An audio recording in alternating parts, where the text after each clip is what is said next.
Yes, welcome along to another hour-long episode of the Play On Scottish Football Show, your weekly fix of all things Scottish football. I'm David Simmons, as always, delighted to be joined by my colleagues Anthony Brown and Stephen Commons. Make sure you stay tuned as we look back on the weekend's Scottish football in action, highlights and key talking points. On tonight's show, we are discussing the fixture changes that have been released today. No manager announcement yet for Celtic, Rangers remain undefeated and Hearts secure the championship. All coming up on this hour-long Play On Scottish Football Show. Like every week, we're fully live and we want to hear from you, so drop us a message with your views on any of the events that we're discussing on tonight's show. And don't forget, if you're watching via YouTube, then please remember to subscribe to the State of Mind YouTube channel, and also get on over to Twitter and follow the Play On Scottish Football Show. Another busy week, so I'm going to get cracking. Stephen, I'm going to start with you. Last week on the show, we discussed that Celtic are close to announcing Eddie Howe as their new manager. A week later, there's still no announcement coming out of Celtic Park. What's going on there, mate? Your guess is as good as mine. To be honest, I did expect, obviously all the chat was that Dominic Mackay would be fully announced and would be in place pretty much the day after we did the show last week. But what it actually turned out to be was that the announcement the following morning, as we'd said it would be early in the morning for the stock exchange, was that he was coming in 3 months early, but it was going to be in 2 weeks' time. So basically, I think he starts a week today or round about that time.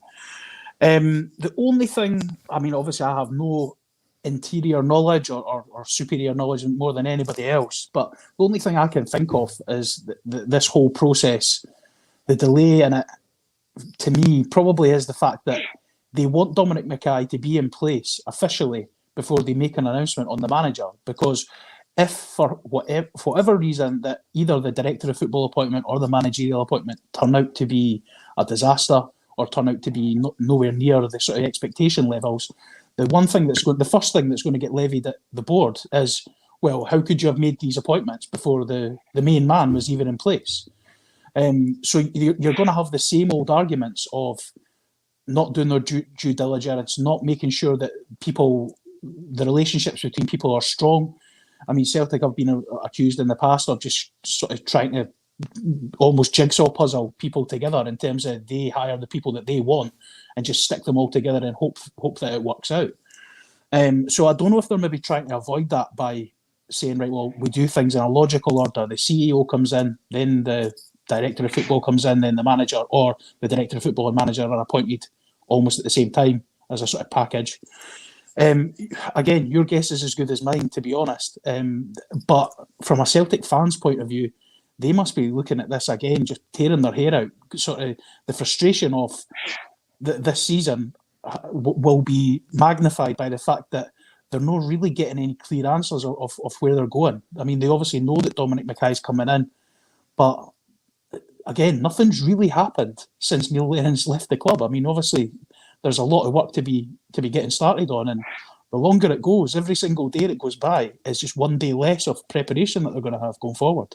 Yeah, exactly. Like you say, your guess is as good as mine. One theory that's kicking about, Anthony, is that Eddie Howe's stalling over the Celtic job in case the managerial vacancy comes up at Newcastle. That's according to former England defender Danny Mills, who believes that the former Bournemouth man is assessing all his options before making a concrete decision. I'm going to put you right on the spot here, mate. Is the Newcastle job a bigger one than the Celtic job? Right on the spot. I'm right on the spot. If you were asking, Celtic are a bigger club historically, I would say, but Newcastle playing, you've got probably a greater platform in terms of Newcastle playing in the English Premier League. So I think I can see why to a manager like Eddie Howe, the Newcastle job would probably appeal slightly more than the Celtic job. At Celtic, you have a relatively straightforward chance of making yourself a legend and achieving big things in terms of being able to, you've got a realistic shout at winning the league, probably go in at very worst a 50-50 chance of winning the league, decent chance of getting into the Champions League and building something a bit like what Brendan Rodgers did and what Martin O'Neill did 15-20 years ago, building a proper sort of period of that supporters still talk about years on. At Newcastle, you probably don't have that same scope to certainly win trophies because they're just, as a club at the moment under Mike Ashley, they're just not built to go and win the English Premier League or even get in the top 4, top 6 and make any headway in Europe at the minute. So there's certainly far more scope if he's wanting to win things and get things on his CV. Then Celtic offers a greater opportunity. If he wants to stay in the English Premier League and keep himself perhaps more relevant, for want of a better phrase, then Newcastle would be his obvious choice, just because there's more eyes on the English Premier League. And I think, to be honest, as much as I'm saying Newcastle's a bit of a basket case and all that, if you get it right at Newcastle, you will become an absolute hero, like a Kevin Keegan type. I know we're going back some way there, but if you can do what Kevin Keegan did, or even what Rafa Benitez did, which Rafa is absolutely revered in Newcastle, but when you look what he actually did, it wasn't like he worked complete miracles there. So I think if you do a good job and you connect with the supporters at Newcastle, there's a real good chance for you to become a hero, a proper hero. But equally, you'd say exactly the same for the Celtic job. I think it probably would, finance-wise, Newcastle maybe be able to offer slightly more, but I think it would probably just come down to personal preference. And then Eddie Howe's obviously got the familiarity with the English scene, which may sway it that way. If he feels he's got a chance of getting one of these jobs in England, I think Crystal Palace with the other one he's been sort of loosely linked with. So he may feel that his expertise in England is better served by staying in England, because as much as Scotland and England, the football is relatively similar. There are little nuances and things that you have to get used to in Scotland that Eddie Howe won't necessarily be aware of at the moment. So I can absolutely see why he may be inclined to sit tight and hold out for an English Premier League job if he's been given an indication that he would be in the running for either any of these positions that come up. But equally, that's not what Celtic supporters are going to want to hear at the minute. They want somebody who is hell-bent on coming to Celtic Park. And we don't know. As Stephen says, the deal may be all but agreed, and they're just waiting for to be able to announce it in a logical manner that makes, in terms of getting the CEO in first. And if that's the case, then Eddie Howe deserves the benefit of the doubt and shouldn't be accused of waiting for a better job. But only Eddie Howe knows at the moment exactly what the landscape is, and we're just speculating on that side of it. But yes, I can see why holding on and checking what's going on in England would appeal to Eddie Howe in this particular situation. Yeah, I mean, obviously that's one theory. Another one is obviously to do with the director of football, Stephen. There's rumours, obviously, that there was a deal to bring in Fergal Harkin. It was reportedly 90% all done and dusted, although Howe wants to bring in his Bournemouth companion, Richard Hughes, to be given that role instead. But the issue is, according to Frank McAvenny, who released a statement saying that Hughes doesn't want to come to Glasgow. So is that maybe what's stalling the move? I mean, I can see on the comments alone a few Celtic fans maybe looking to move on from the old Eddie Howe being the new manager at Celtic. Is this delay causing unrest amongst the supporters? Oh, there's no debate about that at all. Celtic fans have you would say they've probably suffered enough this season in terms of what's happened on the park, what's happened off the park. That it just seemed to be that it was like a house of cards, and you pull out one and everything started to crumble around them. The one thing that Celtic fans and staff or the board will all have in common is they will want this to be the right appointment. It doesn't matter if it's a quick appointment, a slow appointment, as long as the guy that comes in the door next is the right person for the job. I think that's the most important thing all round. But you can understand why the Celtic fans are getting a bit tetchy and a bit antsy about the whole situation. Again, because nobody knows the nuances of how these deals are working and what's going on, whether Fergal Harkin is even a realistic person. Nobody from within Celtic or from any of these people, whether it be Fergal Harkin, Eddie Howe, Richard Hughes, any of these people, nobody has actually officially come and put their head above the parapet and said, listen, I'm in for this job, or I'm not in for the job. Until that happens, then there's always going to be speculation. I mean, look at a couple of weeks ago, we're talking about Jesse Marsh, and Jesse Marsh looked like he was potentially going to be and then he came out himself and sort of said, listen, Celtic could be a job for me further down the line, but probably not at this moment in time. So until that happens one way or another, whether Celtic come out and say that, despite what the media speculation is, Eddie Howe's not for us, or Eddie Howe comes out and said, listen, I appreciate the Celtic interest, but I'm actually looking for a job in England to kind of continue my progress down there. Until that happens, you're always going to have this speculation, and the Celtic fans are going to get more and more sort of angry and probably a little bit sort of scared about what's going to happen next. So it is one of these ones where if it turns out in a couple of weeks' time that this was all a kind of, they were doing their due diligence and everything was fine, then nobody will remember this period. But if they then turn around at the end of this and employ John Kennedy, or I don't know, like put some sort of short-term fix in place, then the Celtic fans will not be happy.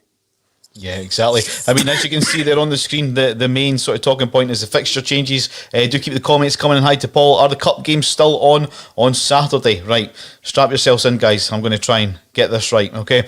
So there's 7 Scottish Cup fourth round ties have been moved to avoid a clash with Prince Philip's funeral on Saturday, with the Rangers versus Celtic derby now on Sunday. The Scottish Premiership champions Rangers will host cup holder Celtic at 3 o'clock on Sunday instead of 2 o'clock the previous day.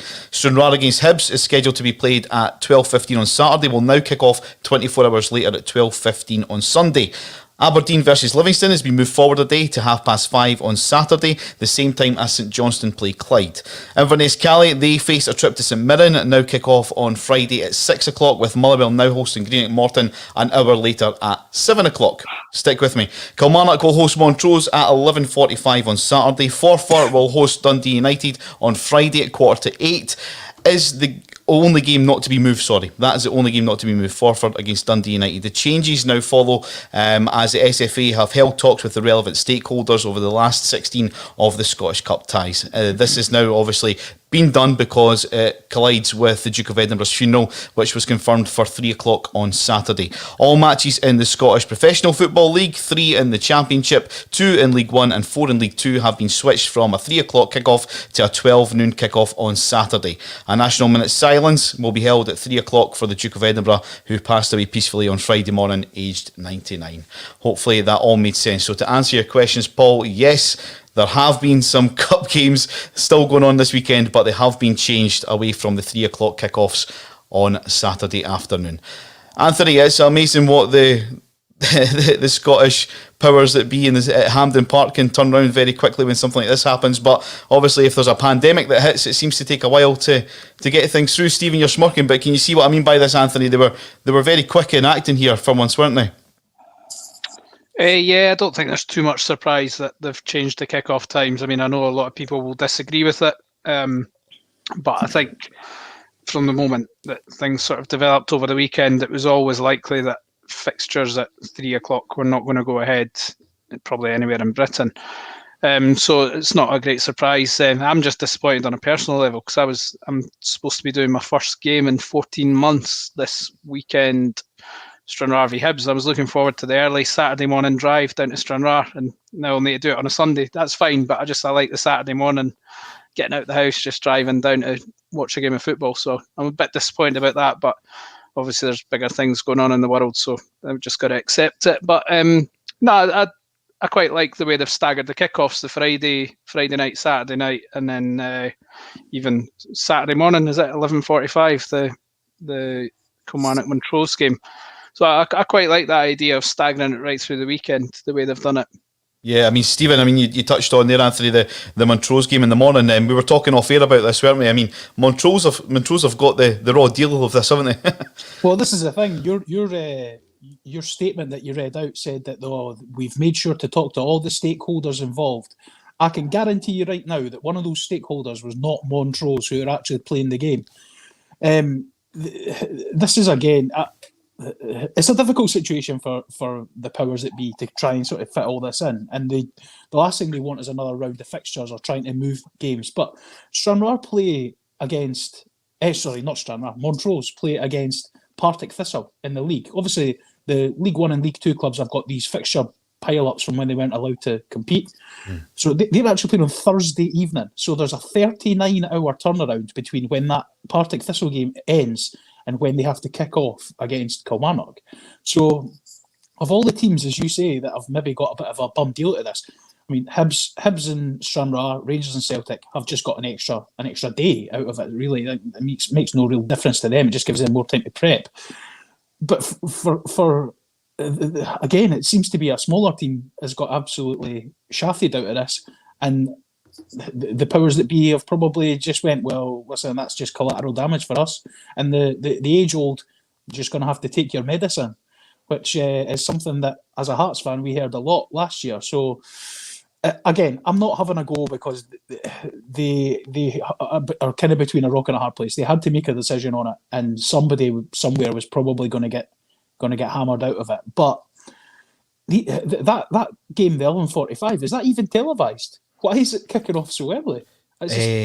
What one was that? No, I don't think it is either, mate. No, I don't think it is. So why did they not just say, well, we'll play that at 6 p.m. then? Well, why not? We'll play that after the funeral and play it later on Sunday. I don't know if there's a reason they can't do it on the Sunday. All good points. Yeah, I just think yet again the small team who, I mean, they would never have done that to Rangers or Celtic or Hibs or Aberdeen. You know what I mean? It's always going to be the wee team that gets nailed on it. Yeah, absolutely. I do keep the comments coming. A member of the royal family passing is sad. He was someone's husband and someone's father, but moving football games behind closed doors as well is pretty embarrassing in this day and age. I mean, I get that. I mean, obviously we would pay our respect. We could have a minute's silence before kick-off. There is no fans in the stadium. There's no... I mean, again, that's the other side of the coin, having to reschedule tickets and reschedule timing and policing events and such. But that's not going to be as much a problem with the whole pandemic and the closed door situation. Would a minute's silence been suffice, do you think, Anthony? Would that have been enough to pay respects to the Duke? In my view, it would have been. I don't really see any need for this in Scotland, where I don't think there's... I mean, obviously there are people that are very passionate and loyal towards the Royals and what have you, but I think there's also a lot of people who can sort of take it or leave it. Obviously, sympathy for Prince Philip and the family, but I think with regard to cancelling all the football and moving it at 24, I think it's a bit too much personally, but I can understand why some people may feel it's the right thing to do. I can also understand why a lot of people will be angry about the fact that Scottish football as a whole has moved all the fixtures to accommodate watching the funeral. But I mean, ultimately, unless you're Montrose, you're probably not that inconvenienced. But I think, as Stephen said, surely they have to be able to find a way of making Montrose's situation a bit more palatable, whether that involves postponing the league game or whatever, or bringing it forward a day, or the league game against Partick Thistle. They can't allow that. That can't be allowed to stand, the 39 hours between games. They have to review that and make a change accordingly. Whether it's the league game coming forward or getting postponed, or the cup game going back 24 hours, they can't have that Thursday night and Saturday morning. But beyond that, I don't think it's a major inconvenience for any of the clubs. Yeah, I just think that there's no. I always think sport and politics and sport and anything to do with the royal family or it should just be completely separate. I mean, if somebody like Billy Connolly died in Scotland, right? I mean, God forbid, but if Billy Connolly was to pass away, there would be more people in Scotland who would be upset by that than a member of the royal family dying. So does that mean that the Scottish football family would then reset all their games, and because people might want to watch a Billy Connolly funeral on the telly? Or I mean, it just is ridiculous. And I understand that it's a historical thing and part of the sort of fabric of the United Kingdom, but it's completely, in this day and age, in the modern society that we live in, I'm not saying that all these old traditional things should just be abandoned, but it is not reflective of us as a society anymore.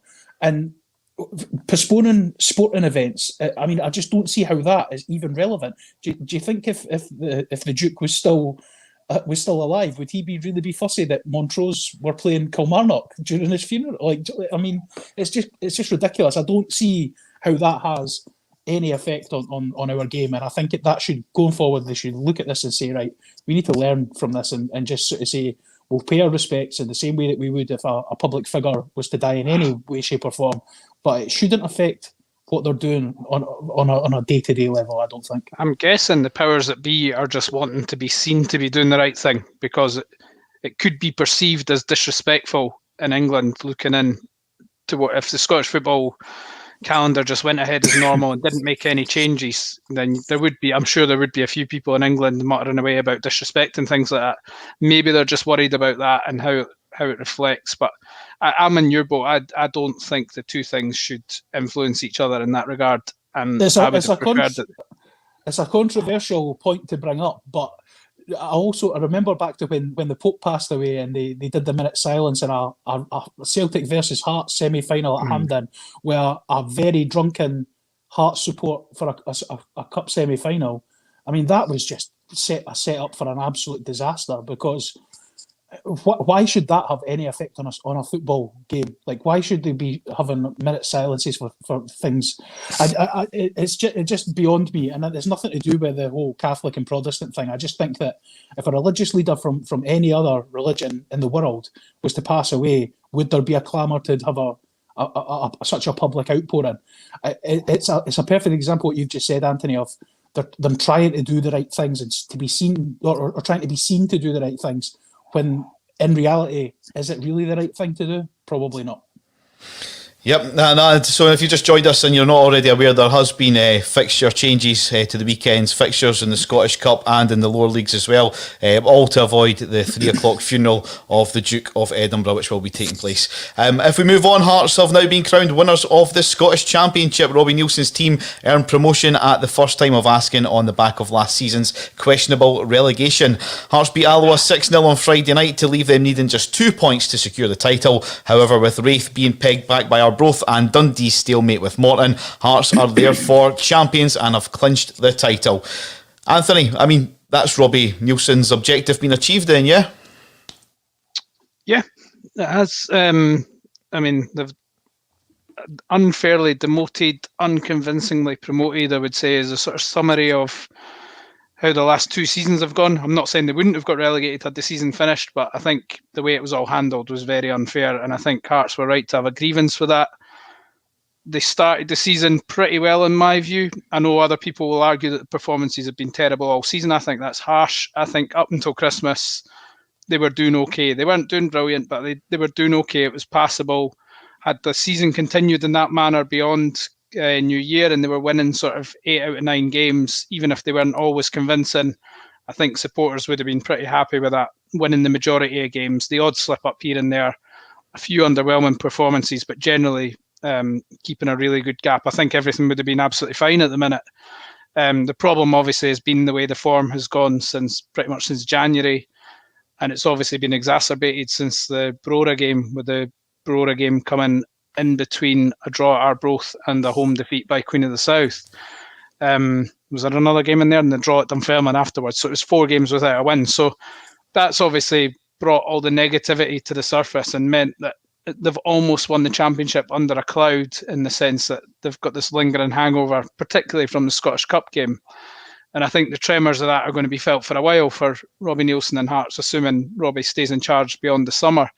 I think it's going to be a hard result for him to shake off. He will be able to deal with it in the short term by winning games. If he can win every game between now and the end of the season, I think, although there will be an element of the Hearts support that will never really forgive him, I think it will quieten the noise. However, anytime there's a setback, Brora is going to get brought up, and that's the problem for Robbie going forward. He's not really got much margin for error now in terms of the way he's perceived in the eyes of the support. And the game on Friday really needed that, the 6-0 win over Alloa. Yes, it was only Alloa, but it was 6-0. It was a convincing win. Hearts were pretty impressive throughout. And they played, I suppose, the way that people have wanted them to play on a far more regular basis.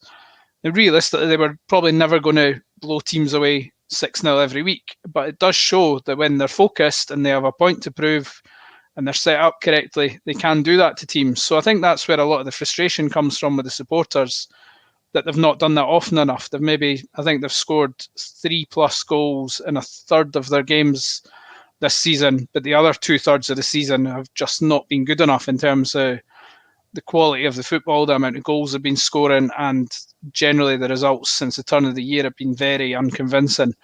So yes, it's mission accomplished. They're back in the Premiership, which I think if you had said to any Hearts supporter last summer, you will be promoted with 3 games remaining of a 27-game league campaign, I think every Hearts supporter would have taken that scenario. But the problem is, as we've pointed out, they've gone out of the Scottish Cup to Brora Rangers, which I think had they lost, even if they'd lost a League 2 team, that might have softened the blow a little bit. But the fact it's a non-league team, it's caused this big furore, and rightly so. It's almost overridden the fact that they've won the league. So that's, Hearts have won the league, but it's definitely come under a cloud, and I think there's a lot of work to be done. Hearts, they're now in a position where Robbie Neilson can't afford any more mistakes. He needs to see out this season by winning the last 3 games, or at least not losing any, because it's not an easy fixture list they've got between even now and the end of the season. It'll be pretty. They've got Inverness and Wraith, and those are not going to be easy games to get through unscathed. So he really needs to build on that Alloa game, have a strong finish to the season, silence the critics. Yes, the critics are not going to go away, but if you can just silence the noise a little bit and win more people back round, and then go into the summer and start your rebuild with a bit of harmony, because if you go into it on the back of another couple of defeats, then there's going to be a real clamour from supporters for Anne Burge to make a change. At least if he can go in it, not that it changes anything with regard to the Brora game, but if he can win the last 4 games of this season in reasonably convincing fashion, it just eases the sort of gloom and the negativity and gives everybody at Hearts a wee bit of breathing space going into the summer. Yeah, no, he certainly needs a bit of that. I mean, does he deserve a chance next season, Stephen? Considering that, like what Anthony says, that Brora game is always going to be in his shadow, isn't it? If he starts going on a couple of games of a bad run into next season, that will soon come up. It will soon be brought up, and like you say, Anne Budge will need to maybe make a change. But does he deserve a crack at it next season, or should Hearts cut their losses now, say thank you, and bring in someone new with the whole summer to prepare? In my opinion, no. I think he's done, and you get rid of him and you thank him for what he's done. And people will argue that, I mean, it sounds really unfair. He's done the job that he was put there to do, but I hate to use the term big club, right? Because in relative terms, Hearts are not really a big club, but in Scottish football terms, they are, right? But you look at Celtic as a perfect example. Celtic had Ronnie Dyla in charge. They won back-to-back league titles with Ronnie Dyla in charge, but the fans were not happy. They didn't like the style of play is probably not the right word to use, but they didn't like the style of play. They didn't like the direction that the club were going in. They didn't see a future. It looked like it was just going to be a short-term plan, and the Celtic fans made themselves heard. The board probably had the same concerns that they did, and despite winning the league 2 years in a row, they got rid. They decided to let them go and go in a different direction. I don't see any reason why Hearts can't do that. I mean, obviously on a much lesser scale, they've achieved their goal of getting back to the Premier League, but to me, I just think that Brora game is obviously going to be the stick that everybody beats Robbie Neilson with for the rest of his time at Hearts, however long or short a period that may be. But the issues at Hearts go much, much deeper than that. And in a way, I feel sorry for Robbie Neilson, because he's just been part of this overall failed project that Hearts have got on the go. I mean, I touched on, I went into great detail on this a couple of weeks ago, but I just think that there are so many people within Hearts who seem to have this short-term view of, well, if we just get ourselves through this period, if we just do this'll. I just think that's such the wrong way to run a club of the size of Hearts. They cannot be doing it on a season-to-season basis. They need to start from the ground up. They've wasted all this time. I mean, they obviously had a mountain to climb on the back of the state of the club when Romanov left. So, yeah, fair play. All the stuff that was done at the start, they maybe need to cut corners at that time. But they've had 5 years since that period. So the fact that we're 5 years further down the line and all we've got to show is a shiny new stand, but the actual state of the football club, the part that matters, that really matters, which is on the park, in the academy, on the training ground, are we any further forward than we were 5 years ago? I don't think we are. And Robbie Neilson's been a big part of that over 2 spells. I don't have anything against him personally. I mean, as I said a couple of weeks ago, I really wanted him to be a success at Hearts. But I just think that given what he's had to work with, and people will cry out that a lot of these players are not his players, that's fine, but a lot of them are. And some of the ones that he's brought in, that he's been responsible for with him and Joe Savage, have not been a success. And that's partly down to maybe attitude. It's also got to be put down to the tactics and the systems. Like, it's some of the systems that they've played this year, and some of the things that they've continued to flog dead horses, people in positions who are just clearly not good enough or nowhere near at a level. He's continued to go to that well over and over again, and I think that's the thing that probably annoys the majority of people. So you take away that Brora result. I mean, to me, it's just like something else to add onto the pile. I think the issues around Robbie Neilson and Hearts are much, much bigger and much, much stronger than that. Yeah, I mean, I know that you went into depth a couple of weeks ago about how it is much deeper than just Robbie Neilson. Paul's asked though quickly, who would you want as new manager, Stevie? Who would you take if they said, right, it's your decision, you need to appoint somebody in the next 2 minutes? Who's it going to be? I said in November, Derek McInnes. Derek McInnes. The next point, McInnes, I bet. Yeah. There we go. I mean, Anthony, coming back to you, mate, one thing that's been going around social media is the Hearts fans rallying behind a plan to leave the Championship trophy on the stand. What do you think the reason is behind this? And I've got a feeling that yourself and Stephen will have different opinions on this. What's your opinion on this?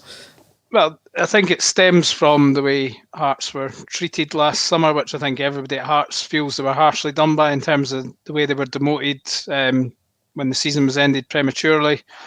I think they feel they were shafted left, right and centre by other clubs and by the SPFL. And so they obviously have a grievance that they've maintained throughout the season to the point where supporters have not been buying streams from certain clubs because they don't want to fill their coffers, which is every supporter's prerogative. That's absolutely fine. And now I think they're wanting to make a point by not collecting the trophy so that the SPFL don't get the pictures of the Hearts players celebrating with the trophy that they'll use for promotional purposes and just to show how good everything is and all that. So whether Hearts proceed with this, I don't know. There's certainly a bit of a momentum for it building on social media. I think it was Hearts Rant and This Is My Story pod that sort of started it.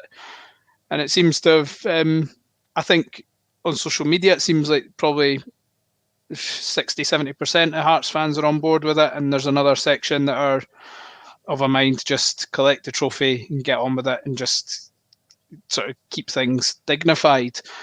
I can totally understand why people want to go down that road and making a show of, we don't want the trophy and all that, because let's be honest, it's not, regardless of whether Hearts were rightly or wrongly demoted, the fact they've won this championship and the fact that they've done it with so little style, it's nothing really to celebrate. John Souttar said that himself. This is not anything for Hearts to celebrate. So it may be that the club actually look at this and think, right, okay, it's nothing to celebrate and the fans don't want us to celebrate, so should we just go with the fans' request and try and get them back on side? Or it could be that they just decide, we'll go with the sort of protocols and just. I'm very nonplussed by it either way. I mean, I can see both sides to it. I can see the sort of angry supporters side of it's very petty, but at the same time, it's almost making a point that we know you shafted us last year, and we don't want to be part of your celebrations. Or Hearts may just decide, let's just do the honourable thing and collect it and get on with it. And I mean, Hearts haven't covered themselves in glory by the way they've performed over the last X amount of years, and particularly last season. So people from the outside will argue, well, Hearts deserved everything they got in terms of going down. And I dare say on performance, you couldn't really argue against that. So maybe it is a wee bit petty and unnecessary, but equally I can see why there is this motion among supporters. I don't know how it'll play out. I don't know how the club will receive it, but as I said, they may decide that this is a good chance to back what the supporters want and almost get them on side to an extent. But yeah, either way, I don't really care either way whether Hearts collect the trophy or not. It's not going to change my life in any way, but I can see both sides to it. Yeah, I mean, it is starting to gather a bit of momentum, Stephen. What's your take on it all? Do you think Hearts should completely boycott lifting the trophy? Hearts should do or whatever they're contractually obliged to do. So if there's anything in the agreement, the league agreement that says that legally they have to send a representative to pick up the trophy, then you send one person, get Stephen Naismith, no other players or management or anything at the ground, send Stephen Naismith out to pick up the trophy and literally a token push and off you go. If they're not contractually obliged to do it, sack it off completely. Do not give them anything to use as a poster or a photograph or I just find the whole thing laughable, to be honest. I mean, even the fact that the SPFL had the audacity to tweet Hearts and congratulate them on winning the league on Saturday afternoon was met with, well, you can imagine the responses that were getting sent back to the SPFL. So, I'm kind of the same as Anthony in terms of it's not a massive deal to me. I don't. If Hearts were to go out and every player lift the trophy, and I mean, who cares? I mean, at the end of the day, it's not something that's going to appear in the annals of Heart of Midlothian's history. The last time we won the championship, I found that a bit cringy, the fact that we made such a big deal about lifting the trophy that time. But you could understand it because Rangers and Hibs had been in the league, so it felt like a bit of a bigger deal. This whole season has just been a complete embarrassment from top to bottom. We should never have been in this position. We should never have been here. And the fact that we've won, I mean, probably the worst championship season of all time is absolutely nothing to celebrate. So if the Hearts players going forward and if Robbie Neilson is to stay in charge and he's the guy that makes the final decision and he decides to do what Anthony said and kind of go with whatever the supporters want, as long as it's not going to get us in any trouble, it's probably going to go a little bit of the way to sort of to maybe mend some of the broken relationships that are there, and maybe create a bit of a sort of siege mentality that's us against everybody else. And I think a club the size of Hearts and kind of the situation that we're in, if you can create that siege mentality within the club and within that dressing room, it could probably take you quite far. Yeah, no, just some of the comments that are coming in. Hi to Paul. He says, not a great move to keep, and I'll use the word annoying, the governing body. It's probably not a good idea. David Kelly says there's no way Hearts will do that. They've lost enough fights with the SFA, SPFL. Would they have done that to the Scottish Cup if they won the Scottish Cup? Fair point. Absolutely not. Absolutely not. There we go. Hi to Aaron. I know Aaron quite well. He's a good, promising up-and-coming goalkeeper. I think he's had one too many head knocks, though. I'm probably one of the only fans from Hearts that would take Neil Lennon.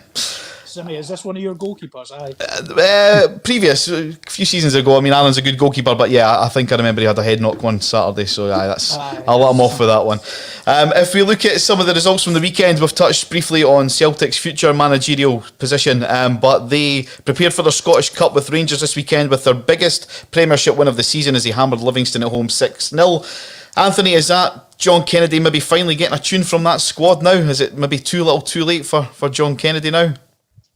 I don't think John Kennedy will get the job. I don't think there's any prospect to that. I'd be astonished if he did, regardless of what he does between now and the end of the season. Well, I'm saying that there's still 2 Old Firm games to go, so if he was to win both of those, I suppose that might change the situation. But I dare say he won't be under consideration at the moment, regardless of what happens. But certainly in the short term, that was a really good win because obviously Livingston have had, although they've run out of momentum a little bit, they've had no shortage of praise this season for the way they've performed. They're obviously in the top 6. So for Celtic to suddenly sort of snap into form and win 6-0, it's definitely a sign of positivity, particularly coming, as you say, the week before a Scottish Cup game at Ibrox.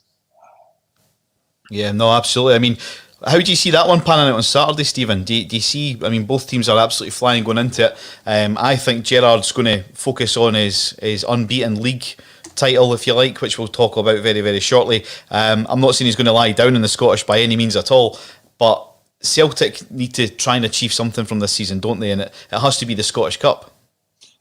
I don't know. I maybe look at it completely differently to most people, but if I was Steven Gerrard, I'll be honest with you, I would not give a flying about the unbeaten record.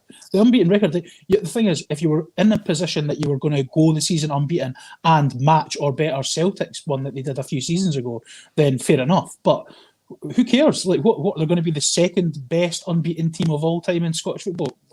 Who's bothered about that? At the end of the day, if they've got an opportunity to lift another trophy and Gerrard to do a double in what was already a historic season for Rangers, if he was to be in a position to do a double, that's much more a bragging right and much more of a good thing to have on the CV if you're a player or a manager at Rangers than, well, we got panned out the Scottish by Celtic, who then went on to win it, and we went unbeaten. I mean, another part of it is as well, Rangers will feel, whether rightly or wrongly, that they've got their foot on the throat of Celtic at the moment. They'll think that they're in a position of power over Celtic, and all the stuff that's going on at Celtic now, they're going to have to really rally and try and find something else to kind of bridge that gap in the league.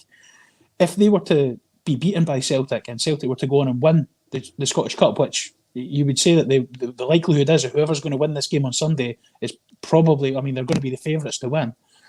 If they were to be beaten and then allow Celtic to go on and win a trophy, it just lessens their stranglehold on the league, or it lessens their stranglehold on Scottish football, ever so slightly. I just think it's going to be a good game, but I've got a feeling about Celtic. I just think that it's all kind of maybe not. I'm not getting carried away with that 6-0 win against Livingston, but I just think performance-wise, from what I've seen of their games the last few weeks, they do look like a team that, as you say, things seem to just be clicking into place a little bit more. And I don't know whether it is a case of, though, the pressure's off now that Rangers have won the league, so that they can play with that sort of a bit more freedom. But yeah, John Kennedy, I agree with Anthony. He's got absolutely no chance of getting that job. And I mean, if he was to get it, it would just be. I mean, the Celtic fans would go absolutely bananas, because look at what happened the last time they were in this situation. Neil Lennon came in as a short-term fix, won the treble, and then they went, "Oh, listen, let's just give him the job." And I mean, look how that turned out. So they surely have to learn from the mistakes and go, "We're not going to do the same thing again with John Kennedy." Well, Frank's predicting something different. If Kennedy wins the 2 Glasgow derbies at Ibrox, also wins the Scottish Cup, then he is definitely a contender for the job permanently, and that is not to say he will or should get it. I mean, let's be honest. We all believe what we read in the press, what we see on the TV, what's getting publicised on social media. Let's be honest, we started the show ourselves by saying that Eddie Howe is going to be the next Celtic manager. It just seems to be a bit of a delay. We said last week that he was going to be announced the following day as the Celtic manager. If that all does fall through, if he does become the next Crystal Palace manager, the next Newcastle manager, decides to stay in England and not come to Scotland, the options for the next Celtic manager might well be who's already there. If he's, like what Frank said, if he does win the next 2 games at Rangers, wins the Scottish Cup, kind of puts him... A lot of ifs in there, sorry. A lot of ifs. But yeah, no, I mean, if he was to do all that and Celtic still hadn't appointed a manager by the end of the season, then yeah, he would come into the frame. But I would imagine Celtic, if Eddie Howe isn't already locked in, I would imagine they would have at least a plan B and probably a plan C. And I mean, I'm not saying John Kennedy is not capable of doing this job by any stretch. It's more the look from the, like, what effect is that going to have on the fan base, who are already really angry about the way the club's gone in the last year. I just don't think that's going to go down well. Even if he does win the Scottish Cup, I'm not sure that's going to be enough to convince the supporters that he's. I mean, he would be entitled to feel that he would deserve the job if he can beat Rangers in the next 2 games, finish the season strongly, and win the league. Win the cup. He's perfectly entitled to feel he deserves it. I just don't think Celtic can get away with that, though, whether he does deserve it or not. I think they will be looking outside. I think Eddie Howe probably is going to be the Celtic manager. And if he's not, I dare say it's still going to be somebody else from the outside. But I think one of the points when you're talking about the derby this weekend, I was interested when John Kennedy said he still believes Celtic are the best team in Scotland, or potentially the best team. What was it he said? The best team in Scotland on their day. Yeah. I mean, at first I read that and I was like, how can you say that? But then I actually thought, well, hang on a minute. The last 2 games against Rangers, they probably have been the better team, even though they didn't win either of them. I think for, was it 60 minutes at Ibrox, they were dominant before the red card.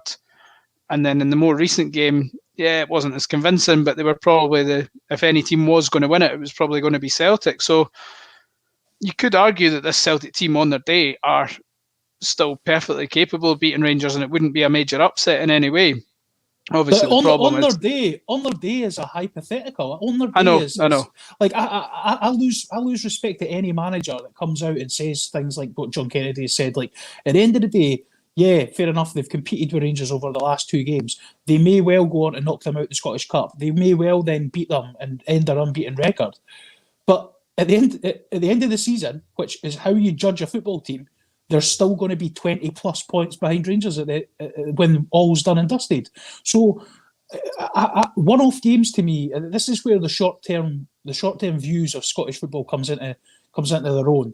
That people will go, well, if he wins the Scottish Cup and he beats Rangers, well, listen, guys, you need to start looking wider than that. You need to widen your lens and look at what's going on. And see, if John Kennedy was good enough to be the Celtic manager, he would have got the job when Neil Lennon was put in temporary charge. He would have got the job then, because what has he actually learned in that period between when he was working with Neil Lennon? Like, has he actually developed himself beyond what he was 18 months, 2 years before that? No. He's still the same guy. He's still got the same pretty much experience, the same experiences as he had then. So if he wasn't deemed good enough then, why should it be that he's deemed good enough now? Like 2 or 3 games against Rangers and a handful of games against like Livingston and Aberdeen and Hibs should not come into your viewpoint. John Kennedy is not experienced enough to be the Celtic manager. Full stop. Doesn't matter what he does between now, the end of the season, whether he wins a trophy, nothing. He does not have the pedigree or the experience to manage a club the size of Celtic. If people are laughing at Eddie Howe's CV, or they're looking at people down south, or guys like Jesse Marsh and saying, "Oh no, well he's not got this on his CV." What's John Kennedy got on his CV? He's been at Celtic for what, 20 years. He was harshly dealt with injuries, and Celtic really looked after him. He's got great experience coming through the academy system. But that a club like Celtic, that is not good enough to be the manager, full-time manager. It's just not. So John Kennedy, if he's really serious about being a Celtic manager at some point in his career, he needs to leave Celtic. He needs to go away somewhere and prove that he's a good manager. Because being somebody's assistant at one of the best clubs in the country, to me, that's not good enough. I'm afraid. Sorry. Yeah, well, it should be interesting to see how the managerial position develops at Celtic. It should also be a cracking game at the weekend as Rangers host Celtic in the Scottish Cup now on Sunday and not on Saturday. Like we said, the league's done and dusted. It's been taken care of. Rangers are champions. The interesting part now is going to be the battle at the bottom, and what a game we had at the weekend at Rugby Park, where it finished Kilmarnock 2, Ross County 2. Ross County fought back twice against relegation rivals Kilmarnock to maintain a 1-point advantage over Tommy Wright's side. If you look at the bottom, it is interesting. You've got Hamilton rock bottom with 27 points, Kilmarnock with 29 and Ross County with 30. Anthony, how do you think it's going to pan out? Who's going to get relegated and who's going to be in that playoff position come the end of the season? Well, Hamilton are bottom now, so they're the. But you just can't see Hamilton actually finishing bottom. Hamilton are no going down. Let's just put it out there now, right?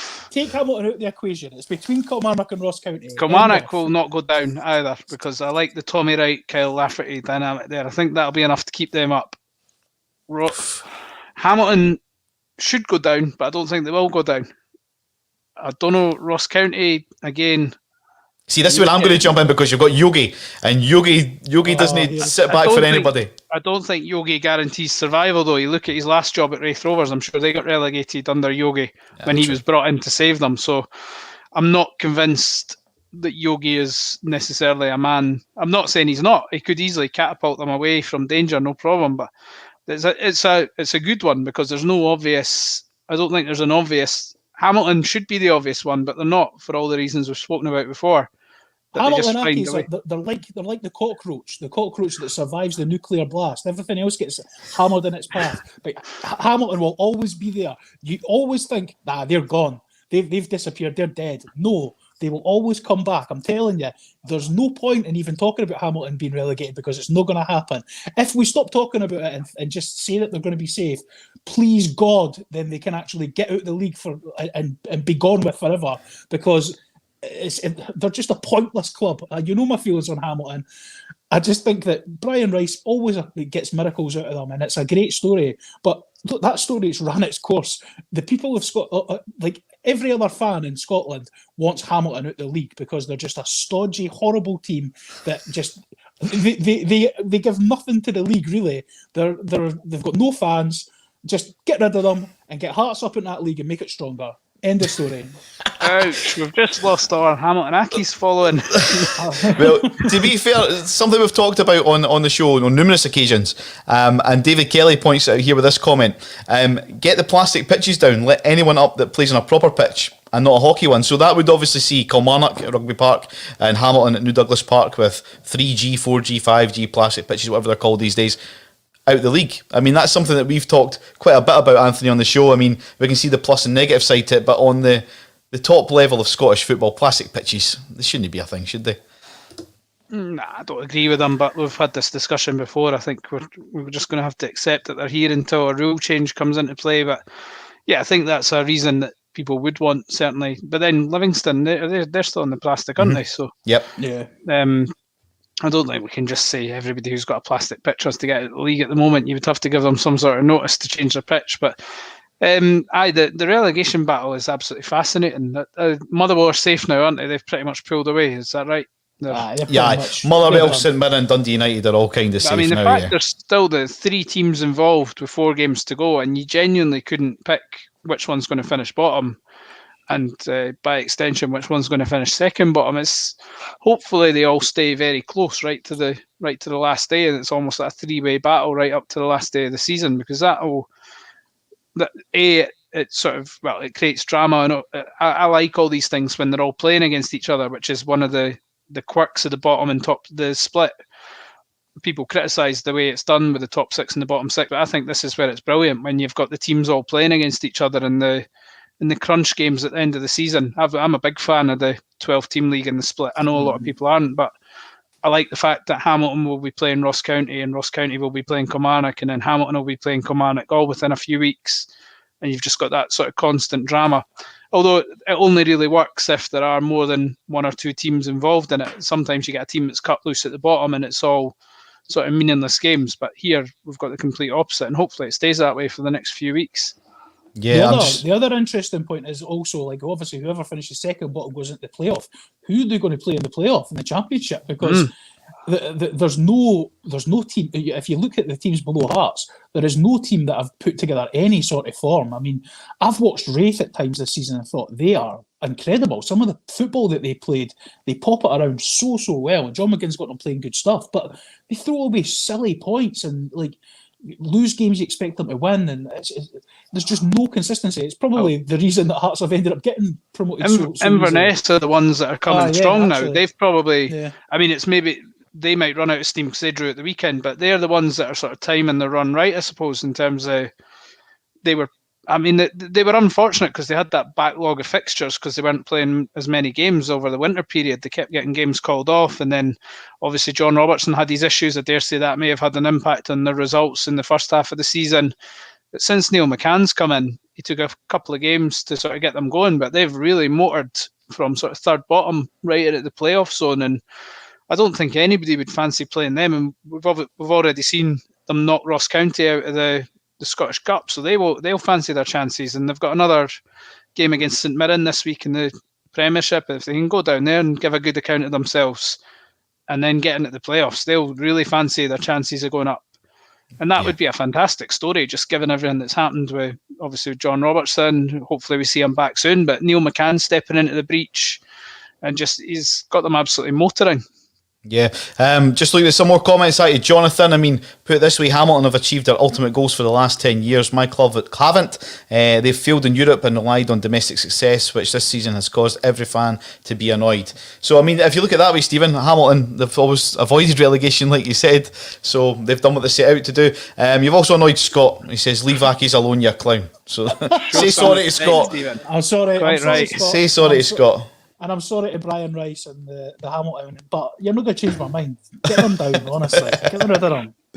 As we move on, that's a good thing about the show. I mean, it's all about opinions. Everybody's got an opinion, and if you get your opinion in, we'll discuss it. We discuss ours, so we'll discuss yours as well. Just drop us a comment on the show. With just under 10 minutes to go, we're going to move on to the Rangers game on Sunday, where it finished Rangers 2, Hibs 1. We've discussed quite a bit about Rangers already, but they continue their unbeaten run with 4 games to go. Can you see them doing it, Anthony? Are they going to go the season completely undefeated? You're speaking about the Cup and the unbeaten run. I think they're both important. I think the Cup's more important than the unbeaten run, obviously, because you get something at the end of it.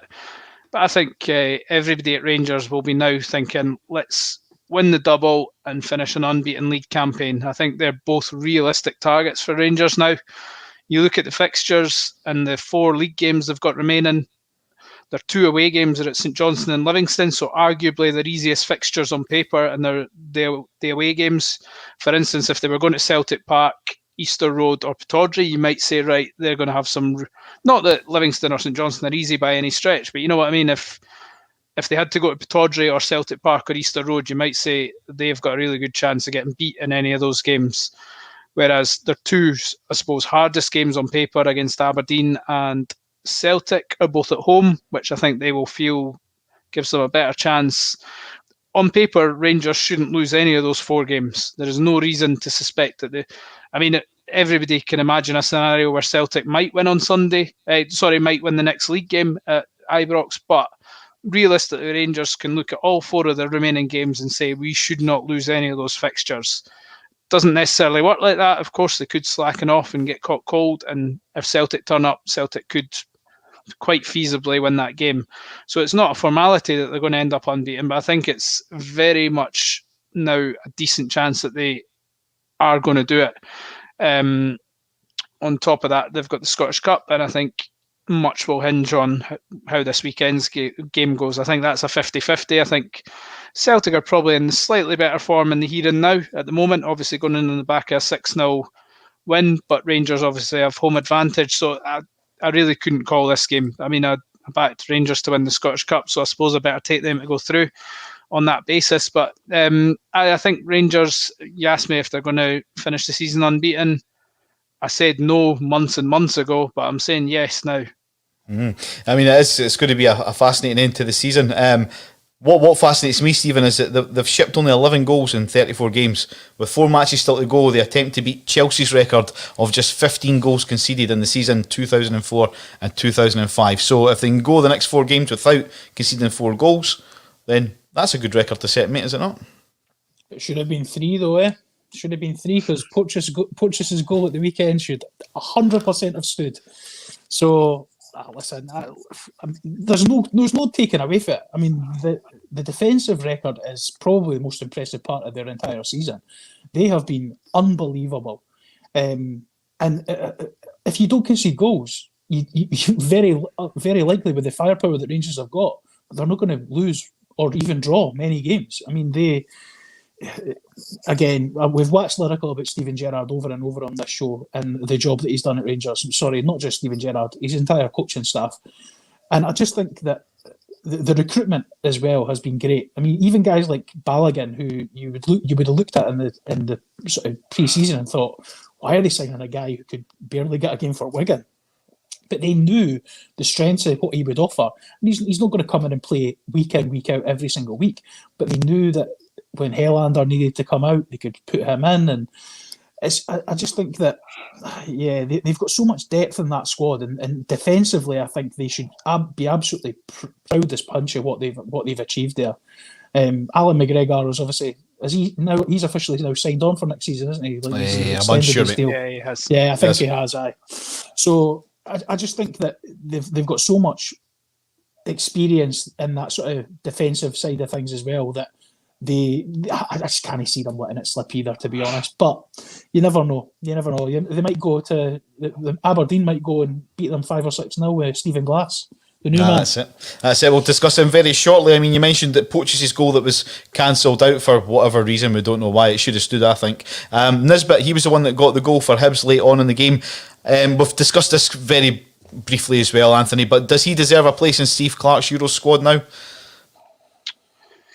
I'm reluctant to say you wouldn't begrudge him it because he's had a great season. I just think it depends who are the strikers you're going to go with. You've got to weigh it. It's not just Kevin Nisbet deserves to go. Is he one of the top 4 strikers?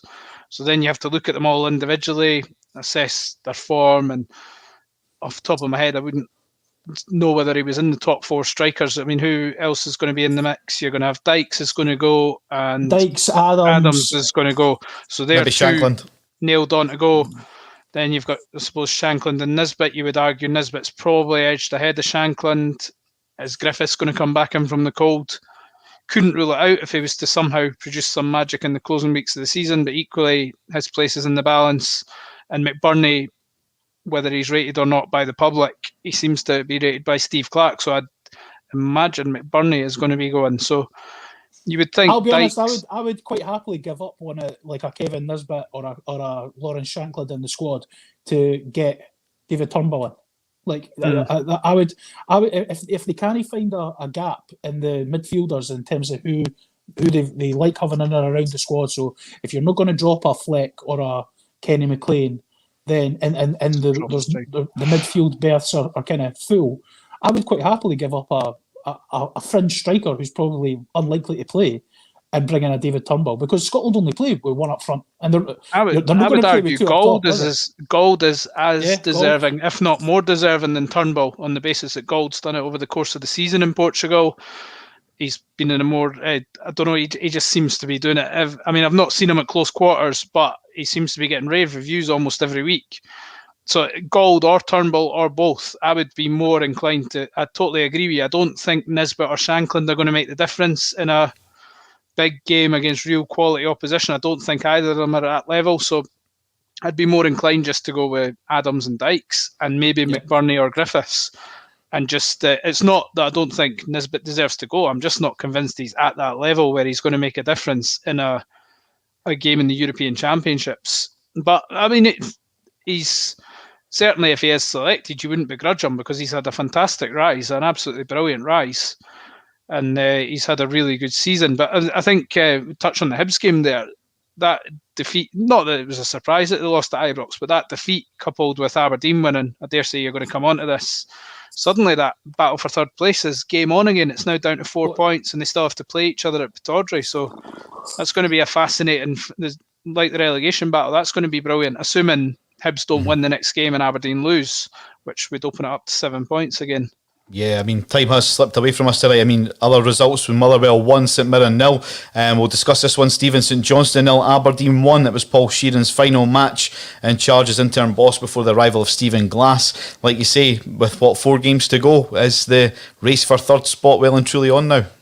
It's definitely on. I mean, I still think Hibs will comfortably get it, but it's definitely on. As Tony says, if both teams win their next game and then it goes up to Pittodrie and Aberdeen win, and it's down to a point, and then it's squeaky bum time for Hibs. Hibs are against Celtic on the last day as well, so Hibs really need to do well in the next. I think the next 2 games are at home to Livingston and at home to St Johnstone. So Hibs really need to capitalise on those, because then they've got Pittodrie and Celtic at home in their last 2 games. So, I mean, that would be a fairy tale start for Stephen Glass if he can come in and somehow get Aberdeen into third place. I mean, Derek McInnes, overall, this season wasn't the greatest, but he's leaving a big legacy there at Aberdeen. I mean, it's a big seat to fill, isn't it, with Stephen Glass coming in? I mean, what better way to get the fans right on board? Nobody will remember Derek McInnes' legacy once he takes Hearts to the title next year, mate. That's a fact. Oh, well, we'll soon find out. It finished Hamilton Accies 0, Dundee United 1 at the weekend as well. Again, we've discussed this as well, but United get the 3 points. A lot of it is down to the performance of keeper Seagrass and goals for Dundee United. I mean, if I was a head of recruitment somewhere needing a goalkeeper, you would be looking at him, wouldn't you? Yeah, he's good to me. He's really good. I just think that he's too good for Dundee United. That's the long and short of it, whether it be Celtic or whether it be a team down south. But again, I think we talked about this same thing. Like, I put him kind of at the same, but probably a little bit higher actually than the boy Hladke that was at St Mirren, and he ended up signing for Salford in League Two in England. So if that's the sort of standard, I mean, if he's leaving Dundee United and he isn't really guaranteed to be going down and being a number one at a sort of relatively good championship side, I would just be sticking where I am, to be honest. Yeah, no, absolutely. I mean, results in the Championship, it finished Ayr United 1, Dunfermline 1, Dundee 1, Greenock Morton 1, Queen of the South 1, Inverness Cali Thistle 1, and Raith Rovers 2, Arbroath 2.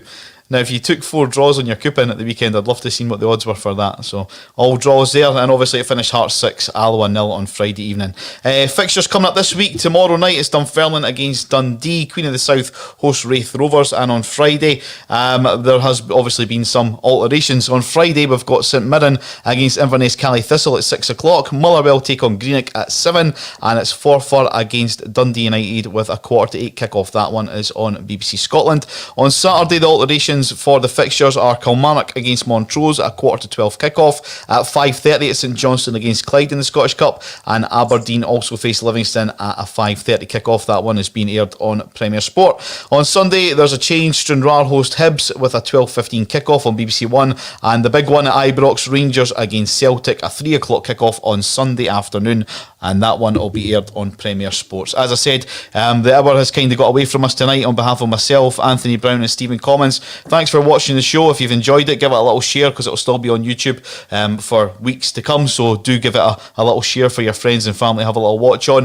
Like I said, on behalf of myself, Anthony Brown and Stephen Commons, we'll see you next week for another episode of the Play On Scottish Football Show.